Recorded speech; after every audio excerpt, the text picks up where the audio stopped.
Hi, ಎಲ್ಲರಿಗೂ ನಮಸ್ಕಾರ. ನಾನು ಶಶಿ ಮಾತಾಡ್ತಾ ಇದ್ದೀನಿ. ನಾನು ಇವತ್ತು ನಾಟಿ ಕೋಳಿ ಸಾರು ಮಾಡ್ತಾಯಿದ್ದೀನಿ. ಅದಕ್ಕೆ ಏನೇನು ಹಾಕ್ಬೇಕಂತ ನೋಡೋಣ ಬನ್ನಿ. ಒಂದು ಪ್ಯಾನ್ ಇಟ್ಟಿದ್ದೀನಿ. ಪ್ಯಾನ್ಗೆ ಇವಾಗ ಸ್ಟವ್ ಅಂಟಿಸ್ಕೊಳ್ಳೋಣ.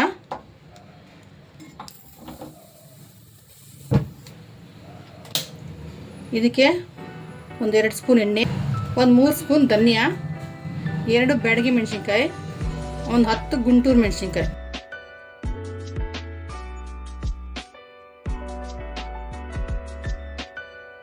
ಒಂದು ಅರ್ಧ ಸ್ಪೂನ್ ಅಷ್ಟು ಕಾಳು ಮೆಣಸು, ಒಂದು ಚಕ್ಕೆ, 4 ಲವಂಗ, 1 ಏಲಕ್ಕಿ, ರುಚಿಗಂತ ಒಂದು 3 ಹಸಿಮೆಣಸಿನ್ಕಾಯಿ. ಇವಾಗ ಇದು ನಾವು ಸ್ವಲ್ಪ ಫ್ರೈ ಮಾಡ್ಕೊಳ್ಳೋಣ. ನೋಡಿ, ಸ್ವಲ್ಪ ಕೆಂಪಾಗಿದ್ದು.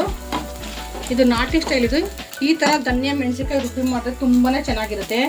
ನೋಡಿ, 1 ಈರುಳ್ಳಿ, 1 ಬೆಳ್ಳುಳ್ಳಿ ತೊಗೊಂಡಿದ್ದೀನಿ, ತುಂಬ ಚಿಕ್ಕದು, 1 ಟೊಮೊಟೊ ದೊಡ್ಡದು, ಸ್ವಲ್ಪ ಹಾಕೋದಿಲ್ಲ, ಸ್ವಲ್ಪ ಕೊತ್ತಂಬರಿ.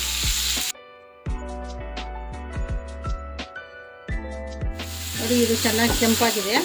ಇಷ್ಟಾದರೆ ಸಾಕು. ಇಟ್ಕೊಂಡು 2 ಸ್ಪೂನ್ ಆಯಿಲು, ಜೊತೆಗೆ 1 ಸ್ಪೂನ್ ತುಪ್ಪ ಹಾಕೋಣ. ಏಕೆ ನಾಟಿ ಕೋಳಿ ಸ್ವಲ್ಪ ಟೇಸ್ಟ್ ಇರುತ್ತೆ ಅಂತ. ಸ್ವಲ್ಪ ಬಿಸಿ ಆಗಲಿ. 1 ಈರುಳ್ಳಿ, ಸ್ವಲ್ಪ ಅರಿಶಿನ. ಈರುಳ್ಳಿ ಕೆಂಪಾಗಿದೆ. ನೋಡಿ, 1 kg ಇದು ನಾಟಿ ಕೋಳಿ. 1 ಸ್ಪೂನ್ ಉಪ್ಪು ಹಾಕೋಣ, ರುಚಿಗೆ ಎಷ್ಟು ಬೇಕೋ ಅಷ್ಟು.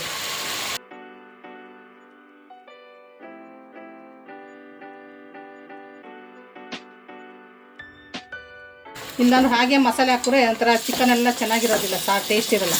ಈ ಥರ ಚೆನ್ನಾಗಿ ಚಿಕನ್ ಹುರಿದು ಮಸಾಲೆ ಹಾಕಿದ್ರೆ ತುಂಬಾ ಚೆನ್ನಾಗಿರುತ್ತೆ. ಇದು ಅನ್ನಕ್ಕೆ, ಮುದ್ದೆಗೆ, ಚಪಾತಿಗೆ, ದೋಸೆ, ಇಡ್ಲಿ ಎಲ್ಲನೂ ಇದು ತಿನ್ಬೋದು. ತುಂಬಾ ಟೇಸ್ಟ್ ಇರುತ್ತೆ. ಮಸಾಲೆ ತಣ್ಣಗಾಗಿದೆ. ಇದು ನಮ್ಮ ಮಿಕ್ಸಿ ಜಾರ್ಗೆ ಹಾಕ್ಕೊಳ್ಳೋಣ. ತಣ್ಣಗಾದ್ಮೇಲೆ ಹಾಕ್ಕೊಂಡ್ರೆ ಚೆನ್ನಾಗಿರ್ತೀರ, ಅಂದರೆ ಮಿಕ್ಸಿ ಹಾಳಾಗ್ಬಿಡುತ್ತೆ ಬಿಸಿ ಬಿಸಿ ಹಾಕ್ಬಿಟ್ರೆ.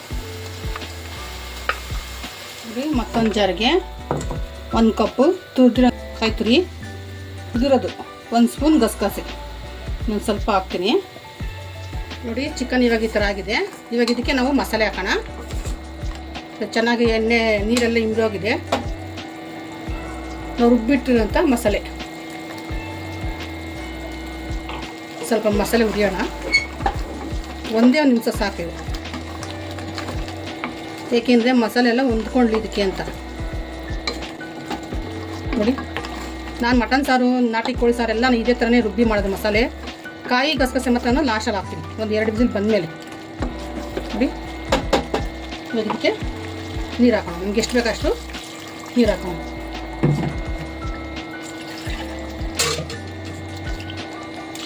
ಸಾಕಿಷ್ಟೇ, ಜಾಸ್ತಿ ನೀರು ಹಾಕೋದು ಬೇಡ. ಇದು ಮೊಟ್ಟೆ,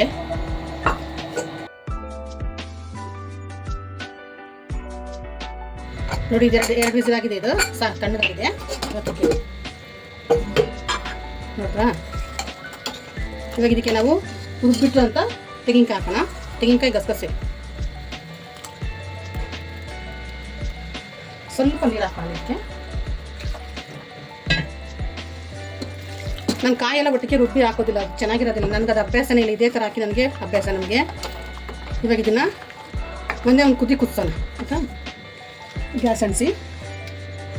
ಇವಾಗ ಇದು ಒಂದು ಕುದಿಲಿ ಸಾಕು. ಕಾಯಿ ಮಸಾಲೆ ಎಲ್ಲ ಒಟ್ಟಿಗೆ ರುಬ್ಬಿಟ್ರೆ ಚೆನ್ನಾಗಿರಲ್ಲ, ಟೇಸ್ಟ್ ಇರಲ್ಲ. ನಾವೆಲ್ಲ ಹಿಂಗೆ, ನಮ್ಮಲ್ಲೆಲ್ಲ ಹೀಗೆ ಥರ ಮಾಡೋದು. ನಾನು ಮಟನ್ ಸಾರು ಎಲ್ಲ ಪ್ರತಿಯೊಂದು ಹಿಂಗೆ ಕಾಯಿ ಸಪ್ರೇಟ್ ರುಬ್ಬಿ ಹಾಕೋದು. ನೋಡಿ, ಈ ಥರ. ಇದು ಒಂದು ಕುದಿಲಿ. ನೋಡಿ, ಒಂದು ಕುದಿದೆ. ಇದು ರೆಡಿ ಆಗಿದೆ ಸಾರು. ಚಿಕನ್ ಸಾರು ರೆಡಿ ಇದೆ. ಇದ್ರ ಜೊತೆಗೆ ಬಿಸಿ ಬಿಸಿ ಮುದ್ದೆ, 1 ಈರುಳ್ಳಿ, 1 ನಿಂಬೆಹಣ್ಣು. ಚಿಕನ್ ಸಾರಿಗೆ ಇದೆಲ್ಲ ಇದೆ, ಚೆನ್ನಾಗಿರುತ್ತೆ. ನೋಡಿ, ನಾಟಿ ಕೋಳಿ ಸಾರು ರೆಡಿ. ಇದು ಇಡ್ಲಿ ಜೊತೆಗೆ, ಚಪಾತಿ, ಅನ್ನ ಎಲ್ಲ ತುಂಬಾ ಚೆನ್ನಾಗಿರುತ್ತೆ. ಒಂದು ಸಲ ಟ್ರೈ ಮಾಡಿ ನೋಡಿ. ನಿಮ್ಮಲ್ಲಿ ಟ್ರೈ ಮಾಡಿ ಚೆನ್ನಾಗಿದ್ರೆ ಕಮೆಂಟ್ಸ್ ಹಾಕಿ. ನೋಡಿ,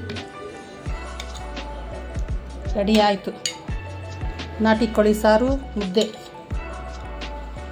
ಹೇಗಿದೆ ಅಂತ ಕಮೆಂಟ್ಸಲ್ಲಿ ತಿಳಿಸಿ. ಓಕೆ, ಬಾಯ್.